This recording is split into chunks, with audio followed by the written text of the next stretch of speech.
Welcome to the House of Hypertrophy. It's commonly said muscles take 48 to 72 hours to recover from a workout. Of course, the duration of your recovery will be impacted by the training variables you use and non-training related factors. But based on how most people tend to train, is it accurate to say muscles recover within 48 to 72 hours, and therefore we should wait for this duration until we train again? Otherwise we compromise muscle and strength gains. An interesting way to study this is to have one group of subjects perform their workouts 48 to 72 hours apart, while another group of subjects performs their workouts 24 hours apart, and then compare strength and muscle gains between the groups. Two studies have done this. Let us briefly review them and then discuss their implications. This 2018 study from Singapore recruited 30 active men and assigned them to either a 24-hour or 48 to 72-hour group. Both groups trained this training session with these variables, 3 times a week for 12 weeks. The 48 to 72-hour group performed the 3 sessions with 48 to 72 hours of rest between them.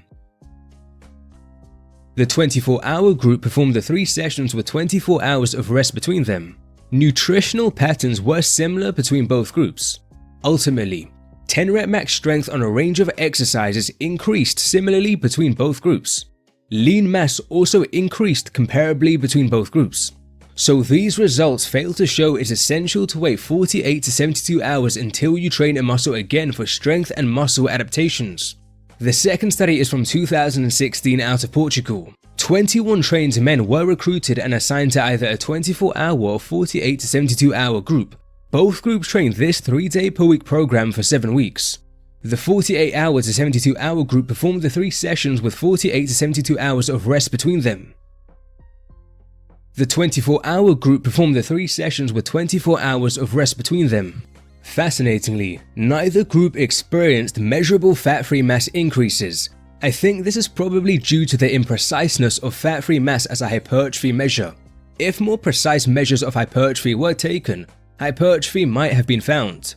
Nevertheless, bench press and leg press 1 rep max strength gains were fairly similar between both groups.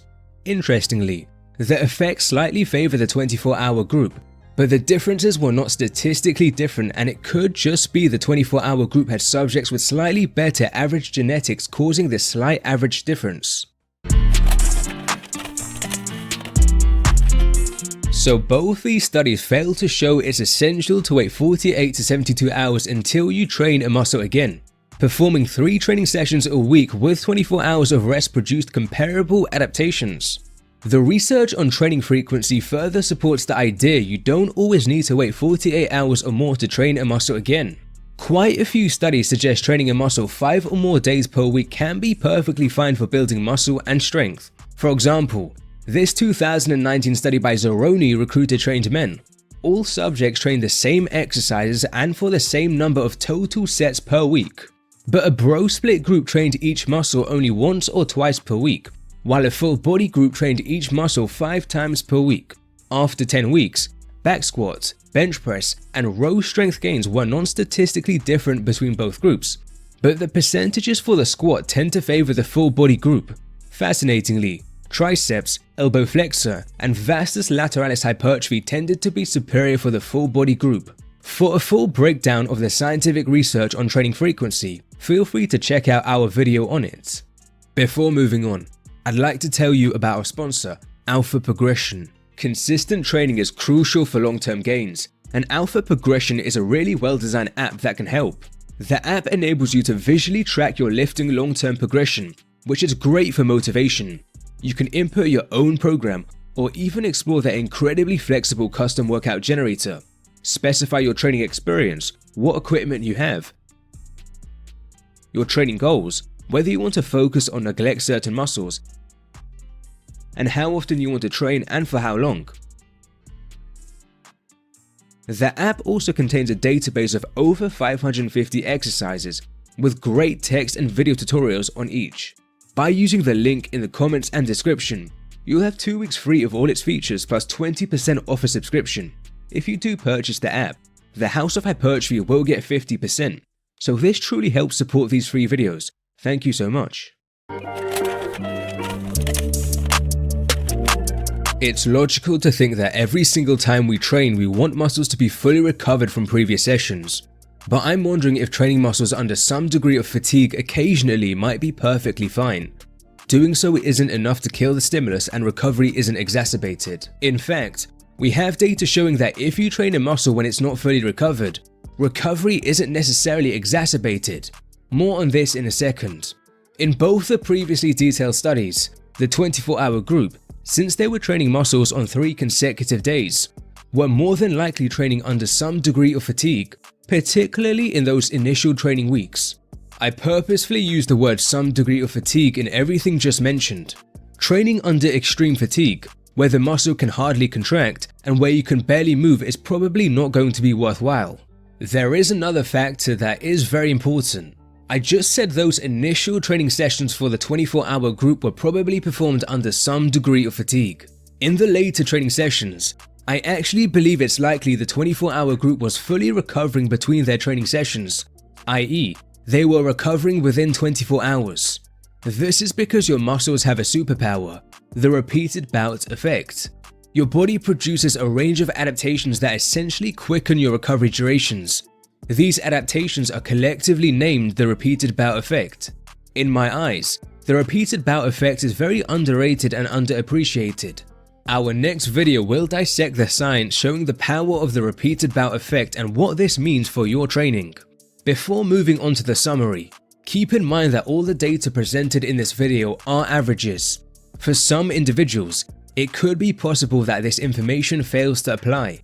At the end of the day, if you experiment with training a muscle quicker than 48 hours apart, it should eventually be apparent if you consistently struggle to recover and your muscle and strength gains are lackluster. Some individuals may be wondering about the recovery of connective tissues, such as tendons and ligaments. Tendon injuries can arise due to the gradual accumulation of microdamage and tends to be due to a mismatch between damage and repair. Unfortunately, it's not clear how much resistance training may damage connective tissues like tendons, how long the repair time may be, and how different training variables may impact this. So it's not super clear if training muscles 24 hours apart increases your likelihood of accumulating fatigue damage of connective tissue.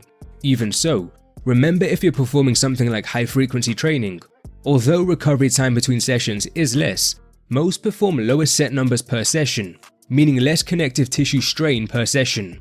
Additionally, it is likely different tendons and ligaments throughout your body have different resistances to being damaged, and of course, some people have more resilient tendons and ligaments compared to others. It's possible that regardless of how you train, deloads are what's required to dissipate fatigue damage with connective tissues. Again though, there doesn't appear to be solid research providing a more crystal clear insight.